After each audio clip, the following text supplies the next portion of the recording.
கிறிஸ்துவுக்குள் அன்பான கர்த்தருடைய பிள்ளைகளே, இன்றைய வேத வசனமும் ஜெபமும் லூக்கா எழுதின சுவிசேஷம் 3ஆம் அதிகாரம் 8ஆம் வசனம். மனம் திரும்புதலுக்கு ஏற்ற கனிகளை கொடுங்கள். ஆபிரகாம் எங்களுக்கு தகப்பன் என்று உங்களுக்குள்ளே சொல்லத் தொடங்காதிருங்கள். தேவன் இந்த கல்லுகளினாலே ஆபிரகாமுக்கு பிள்ளைகளை உண்டு பண்ண வல்லவராய் இருக்கிறார் என்று உங்களுக்கு சொல்லுகிறேன். என் அன்பு கர்த்தருடைய பிள்ளைகளே, யோவான் ஸ்நானகன் இப்படி பிரசங்கிக்கிறார். அப்பொழுது இந்த யூத ஜனங்களுக்கு ஒரு நம்பிக்கை, ஆபிரகாம் தான் எங்கள் தகப்பன். மேசியாவை அவர்கள் நம்ப மறுக்கிறார்கள். மேசியாவாகிய இயேசு கிறிஸ்து வருவதற்கு முன்பாகத்தான் இந்த யோவான் வழியை ஆயத்தப்படுத்தி வருகிறார். அவர் சொல்றார், மனம் திரும்புதலுக்கு ஏற்ற கனிகளை கொடுங்கள். ஒருவர் மனம் திரும்ப வேண்டும் என்றால் நீங்க அந்த கனிகளை கொடுக்கணும். அப்பந்தான் பாவத்தில் இருக்கிறவங்க சாபத்தில் மனம் திரும்புவாங்க. அந்த மனம் திரும்புதலுக்கு ஏற்ற கனிகளை கொடுங்கள்.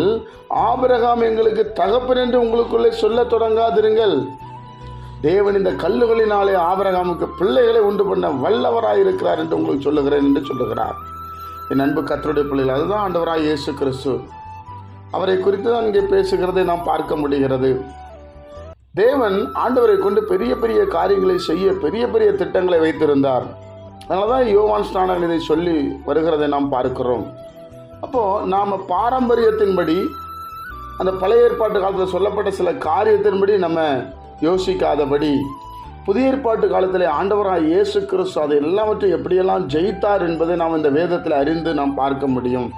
அதைத்தான் இங்கே யோவான் சொல்லுகிறதை பார்க்கிறோம். நீங்கள் ஏதோ ஒன்றை பிடித்து சொல்லாதீங்க. உங்களுக்கு பின்னாடி வருகிறவர் வல்லமையுள்ளவர், அவர் அற்புதமானவர், அதிசயமானவர் என்பதை குறித்து சொல்லுகிறார். ஞானஸ்தானம் கொடுக்கிறார். என் அன்பு கர்த்தருடைய பிள்ளைகளே, அப்போ மனம் திரும்புதலுக்கு ஏற்ற கனிகளை நாம் கொடுக்கணும். ஒருத்தங்க பாவத்தில் இருக்கிறாங்க, சண்டையில் இருக்கிறாங்கன்னா உங்களுடைய வாழ்க்கை முறை அவங்களை மாற்ற வேண்டும் என்று பைபிள் சொல்லுகிறது. மனம் திரும்புதலுக்கு ஏற்ற கனிகளை கொடுங்க. நம்ம மற்றவங்க மனம் திரும்பணும்னா நம்ம கனி கொடுக்கணும்.